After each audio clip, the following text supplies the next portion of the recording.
Hello friends and welcome back to my YouTube channel arts students corner. आज इस video में हम लोग करेंगे क्लास 7 ज्योग्राफी का चैप्टर 8 जिसका कि टाइटल है human environment interactions the tropical and the sub tropical region. So इस चैप्टर को हम लोग पढ़ेंगे पूरा लाइन बाय लाइन और समझेंगे ये चैप्टर हमसे क्या कहना चाहता है। इसके बाद मैं इसके एनसीईआरटी सॉल्यूशंस भी अपलोड कर दूंगी, तो उसके लिए आपको कुछ नहीं करना, मेरे चैनल को सब्सक्राइब कर देना और बेल आइकन को प्रेस कर देना ताकि आपको आने वाली वीडियोज़ की नोटिफिकेशन मिल सके। बिना किसी देरी की हम लोग स्टार्ट करते हैं, इस चैप्टर को पढ़ते हैं फटाफट से। बाकी आप लोग को पता ही है, अच्छा लगे तो लाइक कर देने का और ये सब जो भी, ठीक है। शुरू करते हैं। Renuka was excited. तो यहाँ पे एक स्टोरी जैसे बना के दिया हुआ है, एनसीईआरटी में ऐसे ही समझाता है हर चैप्टर। पहले के चैप्टर से आपने पढ़े होंगे तो आपको पता ही होगा। सो यहाँ पे एक स्टोरी दिया हुआ है, रेणुका की कोई कहानी है। Renuka was excited. Srikant uncle was home after a gap of nearly 4 months. He was a wildlife photographer and traveled widely. Renuka's interest in wildlife and forest began at an early age when her uncle introduced her to books on nature. Pictures of distant lands and people who lived there always fascinated her. तो रेणुका बहुत ही ज़्यादा खुश है। क्यों? क्योंकि उसके uncle जो कि करीब 4 महीने बाद वापस आ रहे हैं, जिनका कि नाम श्रीकांत है, इसलिए वो बहुत ही खुश है। और वो एक वाइल्ड लाइफ फोटोग्राफर है, मतलब कि वन जीवों का वो तस्वीर खींचते हैं और वो बहुत ही यात्रा करते हैं। सो रेणुका जब बहुत छोटी थी तभी उसको ये सब वन्य जीव वगैरह में इंटरेस्ट वाइल्ड लाइफ में उसका आ गया था, क्योंकि उसके अंकल उसको दिखाया करते थे, बहुत सारी तस्वीरें, बहुत सारे बुक्स नेचर्स के बारे में दिखाते थे। तो इसी से ये देख के उसको बहुत ही, और ये सब देख के वो बहुत ही आकर्षित होती थी। In these pictures, Renuka, you can see people from different parts of the world. Some from dry deserts, some from frozen lands, and some from hot, wet rainforest. They look so different from me, observed Renuka. So उसके uncle दिखाते हैं कि देखो इन तस्वीरों में तुम्हें विश्व के विभिन्न भागों के लोग देख सकती हो। कुछ गर्म क्षेत्रों में रहने वाले लोग हैं, कुछ बर्फीले प्रदेशों में रहने वाले लोग हैं, कुछ वर्षा वाले जगहों पर रहने वाले लोग हैं। तो रेणुका बोलती है कि वे मुझसे कितना अलग दिखते हैं। They may look different, but they share the same basic needs of life: food, clothing, and shelter. Explained Shrikant uncle. Shrikant uncle उसके बोलते हैं कि भले ही वो लोग कुछ अलग दिखें, लेकिन उनके भोजन, कपड़ा और मकान जैसे जीवन की जो मूल आवश्यकताएं हैं हमारी ही समान हैं। Their children do the same things as you probably do: play games, quarrel sometimes, and then make up, sing, dance, and help the families with various things that they need to be done. They live closer to nature and very early in their lives have learned to care for nature. They learn how to catch fish and how to collect materials from the forest. उनके बच्चे भी शायद तुम्हारी तरह खेलते हैं, कभी झगड़ते भी होंगे, फिर समझौता भी कर लेते होंगे, गाना गाते होंगे, नाचते होंगे, घरेलू कार्य में अपने परिवार की मदद करते हैं। वे प्रकृति के बहुत ही करीब रहते हैं और जीवन की शुरुआत में ही प्रकृति की देखभाल करना सीख जाते हैं। उनको मछली पकड़ना आ जाता है, फिर वनों से सामग्री एकत्र करना, वो सब सीख जाते हैं। In chapter 8, 9, 10, you will learn about the life of people in different natural regions of the world. तो 8, 9, 10 चैप्टर में हम लोग क्या पढ़ेंगे कि विभिन्न प्राकृतिक प्रदेशों के निवासियों के जीवन के बारे में। बगल में डू यू नो दिया हुआ है, इसको करते हुए चलते हैं। When Spanish explorers discovered the Amazon River, they were attacked by a group of local tribes wearing headgears and grass skirts. These people reminded them of fierce tribes of women warriors known as ancient Roman Empire as the Amazons, hence the name Amazon. So जब कुछ Spain के अन्वेषक यानी कि explorers Amazon नदी की खोज करते हैं, तो वहाँ पे जो स्थानीय आदिवासी हैं उन पर आक्रमण करते हैं, जो कि ऊपर कुछ सुरक्षा कवच जैसा पहने रहते हैं और घास का स्कर्ट टाइप पहने रहते हैं। और इन आक्रमणकारियों में उन्हें प्राचीन रोमन साम्राज्य के अमेजोन्स नामक महिला योद्धा के आक्रामक समूह की याद दिला दी। इस प्रकार यहाँ का नाम अमेजन पड़ गया। Life in the Amazon basin. Amazon basin में लाइफ कैसी है उसकी बात कर लेते हैं। Before learning about the Amazon basin, let us look at the map. 8.2 यहाँ पे एक मैप दिया गया है, इसको ध्यान से देखिए। Notice that the tropical region lies very closer to the equator, between 10 degree north and 10 degree south. So it is referred to as the equatorial region. So ध्यान दें कि जो उष्णकटिबंधीय प्रदेश है वो इक्वेटर के बहुत ही नज़दीक है। सो इक्वेटर के 10 डिग्री उत्तर से और 10 डिग्री के मध्य भाग के बीच को ये क्या कहते हैं, इक्वाटोरियल रीजन बोलते हैं। The river Amazon flows through this region. Notice how it flows from the mountains to the west and reaches the Atlantic Ocean to the east. So map में आपको देखना है कि अमेजन नदी इसी प्रदेश से होकर बहती है, और यहाँ पे आप ध्यान देना कि यह पश्चिम में पर्वतों से निकलकर पूर्व में अटलांटिक ओशन में जाके मिल जाती है। कैसे पहुँचती है ये मैप में आपको देखना है, मैं बता रही हूँ, आप बगल में मैप खोल के बैठो देखो। The place where river flows into another body of water is called the river's mouth. ये हमने पहले भी पढ़ा है कि जिस स्थान पर कोई नदी अन्य किसी जल राशि में, मतलब कि नदी जाके समंदर में मिलती है, वहाँ पे वो पॉइंट को क्या बोलेंगे, माउथ कहेंगे, रिवर माउथ कहेंगे। Numerous tributaries join the Amazon river to form the Amazon basin. The river basin drains portions of Brazil, parts of Peru, Bolivia, Ecuador, Colombia and a small part of Venezuela. So Amazon river की बहुत सारे tributaries भी उसको join करती हैं, और ये river basin बहुत सारे जगहों से होकर बहता है, जैसे कि ब्राज़ील के भाग हो गए, पेरू के कुछ भाग हो गए, बोलीविया, इक्वाडोर, कोलंबिया, ये सब चीज़ें आप लोग को याद रखनी है। Name the countries of the basin through which the equator passes. अब आपको क्या बताना है कि ये क्या कहते हैं, उन देशों के नाम बताइए जिससे कि अमेजन बेसिन में जो भी वैसे देश हैं जहाँ से इक्वेटर गुजरता है, उन देशों के नाम आप बताइए। ये कह रहा है यहाँ पे ट्रिब्यूटरीज का डेफिनेशन दिया गया है, इसको आप लोग पढ़ लीजिएगा। Small reverse that join the main river, छोटी नदियाँ होती हैं जो कि मेन रिवर को ज्वाइन करती हैं। क्लाइमेट मतलब जलवायु की बात कर लेते हैं वहाँ की। As you know the Amazon basin stretches directly on the equator and is characterised by hot and wet climate throughout the year. Both day and nights are almost equally hot and humid. The skin feels sticky. It rains almost every day, that too without much warming. The daily temperatures are high with very high humidity. At night the temperature goes down but the humidity remains high. सब कोई जानता है कि Amazon basin जो है equator के आसपास में फैला हुआ है, और पूरे विश्व यहाँ गर्मी होती है और नमी बनी रहती है, मतलब उमस वाला मौसम होता है। यहाँ का मौसम दिन और रात दोनों ही समय लगभग एक ही जैसा होता है, उमस टाइप का, आपको चिपचिपा महसूस होगा। और इस प्रदेश में लगभग प्रतिदिन वर्षा होती है, और वह भी बिना किसी पूर्व चेतावनी के। दिन का तापमान बहुत ज़्यादा होता है और ह्यूमिडिटी बहुत ज़्यादा होती है। रात के समय तापमान कम हो जाता है लेकिन ह्यूमिडिटी वैसे ही बनी रहती है। रेन फॉरेस्ट, वर्षावन। As it rains heavily in this region, thick forests grow. The forests are in fact so thick that the dense roof created by leaves and branches does not allow the sunlight to reach the ground.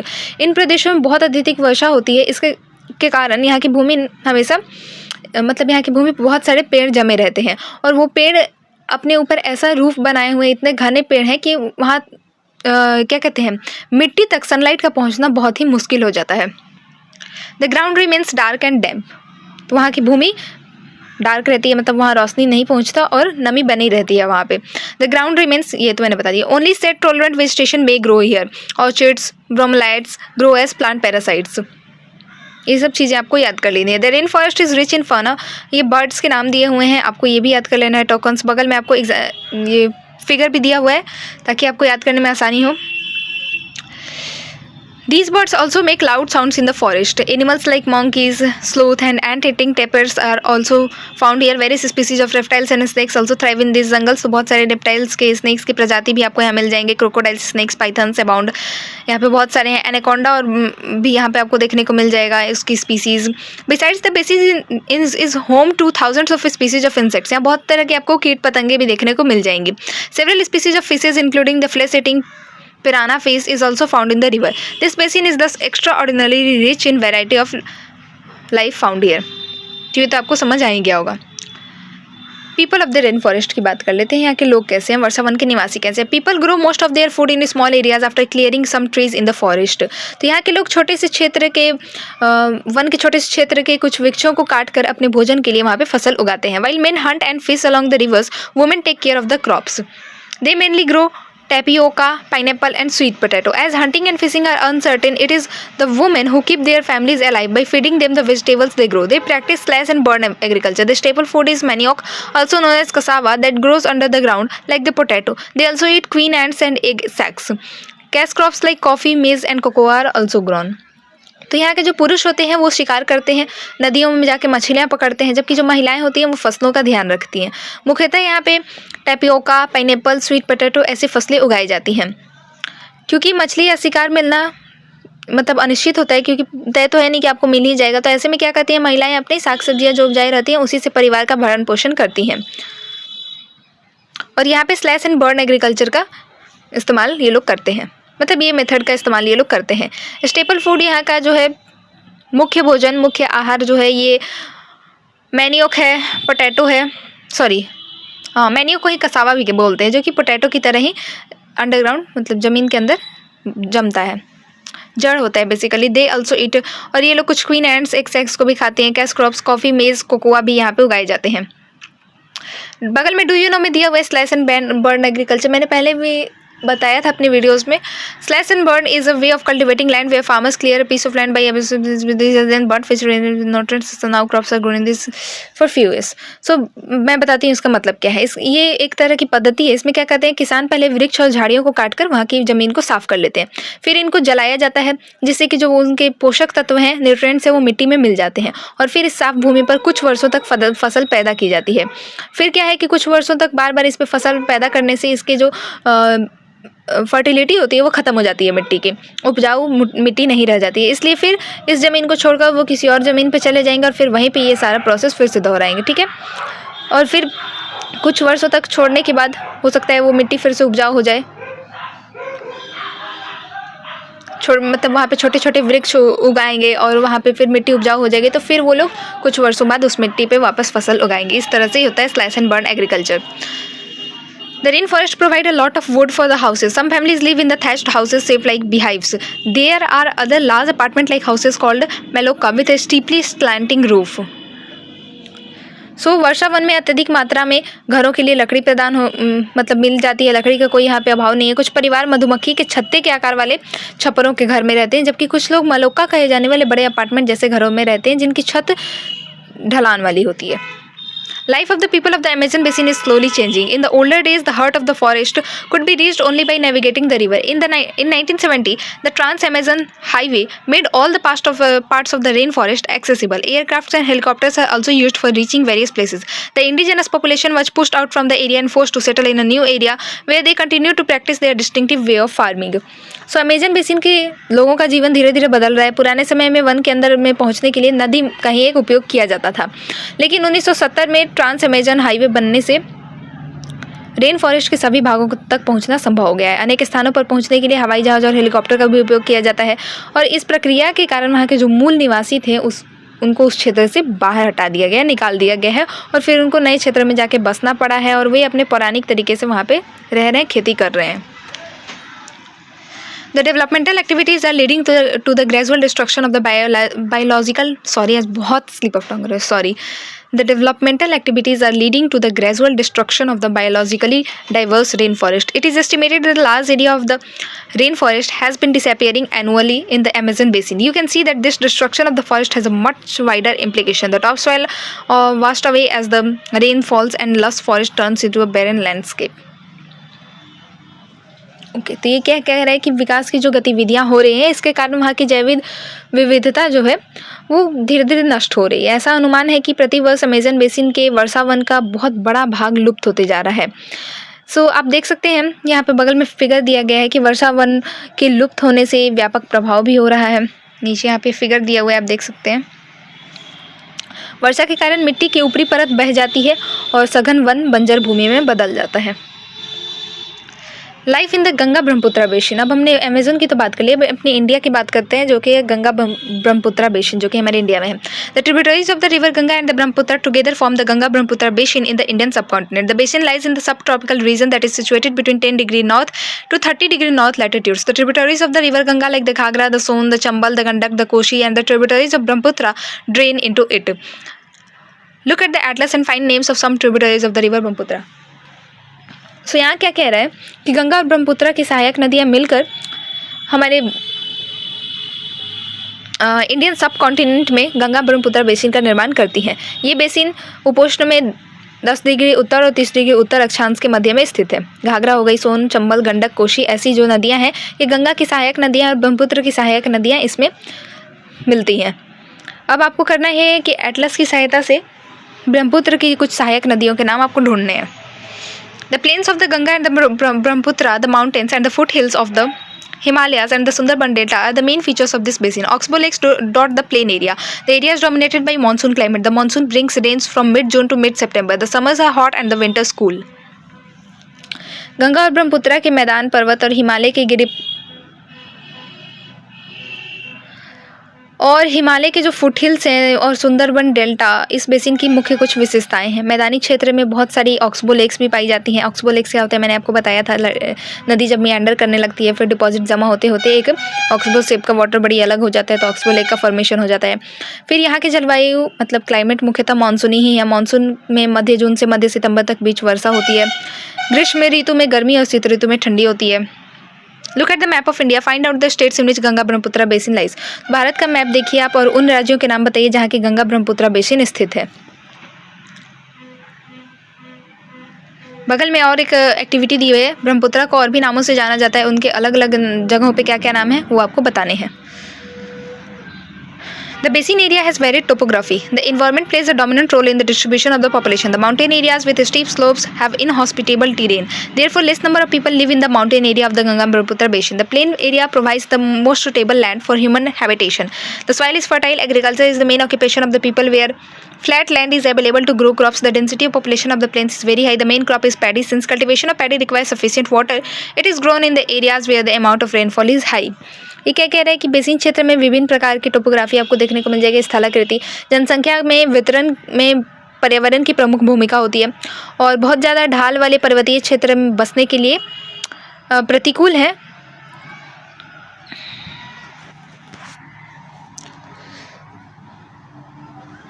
इसीलिए क्या है कि गंगा ब्रह्मपुत्र के जो पर्वतीय क्षेत्र उनमें बहुत कम लोग रहते हैं और मानवीय क्षेत्र हम लोग के रहने के लिए, मानवीय प्रवास के लिए बहुत ही उपयुक्त माना जाता है। इसीलिए यहाँ पे जनसंख्या ज़्यादा देखने को मिलेगी, मतलब जो लैंड एरिया है वहाँ पे फ्लैट लैंड एरिया। यहाँ की मिट्टी भी उपजाऊ है, तो यहाँ पे फसल भी उगाने के लिए समतल मिट्टी उपलब्ध है और मेन जो लोगों का कार्य है वो एग्रीकल्चर है। धान यहाँ की मुख्य फसल है। धान की खेती के लिए पर्याप्त जल की आवश्यकता होती है और ये उसी क्षेत्र में उगाया जाता है जहाँ ज़्यादा वर्षा होती है।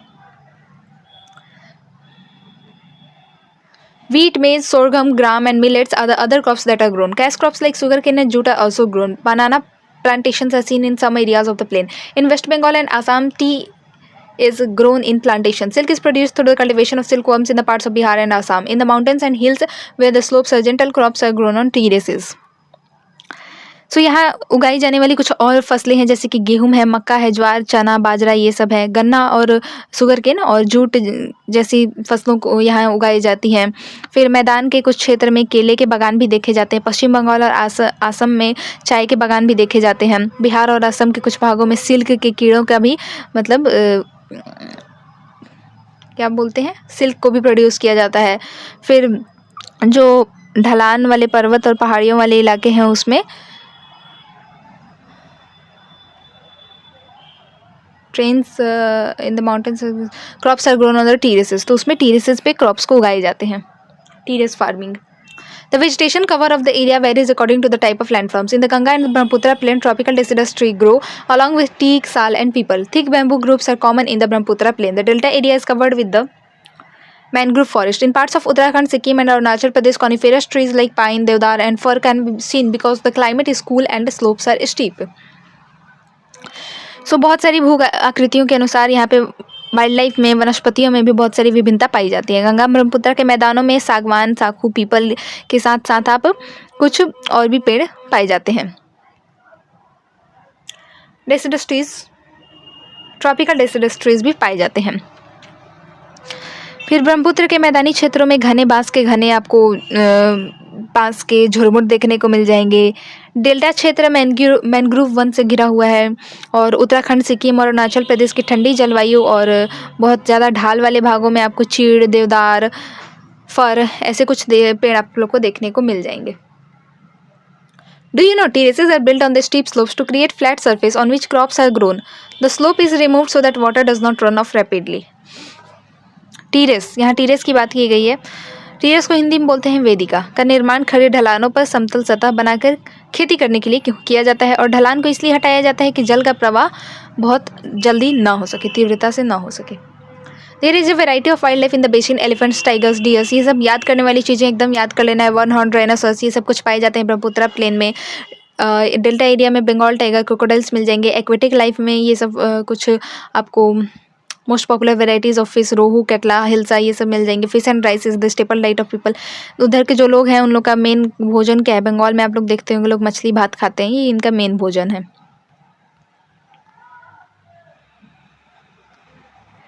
The Ganga Brahmaputra plain has several big towns and cities. The cities of Allahabad, Kanpur, Varanasi, Lucknow, Patna, and Kolkata, all with the population more than 10 lakhs, are located along the Ganga. The wastewater from these towns and industry discharge into this limited pollution of the rivers. तो गंगा ब्रह्मपुत्र के मैदानों में कई बड़े शहर और कस्बे भी स्थित हैं। इलाहाबाद जैसे बड़े शहर, कानपुर, वाराणसी, लखनऊ, पटना, ये कोलकाता, ये सब जैसे बहुत सारे शहर यहीं पे नदी के तट पे ही स्थित हैं। शहर, लेकिन क्या है कि शहर से जितनी भी गंदगी निकल रही है, वेस्ट मटेरियल, वो सब नदियों में डिपॉजिट किया जा रहा है, इसीलिए नदी प्रदूषित होती जा रही है।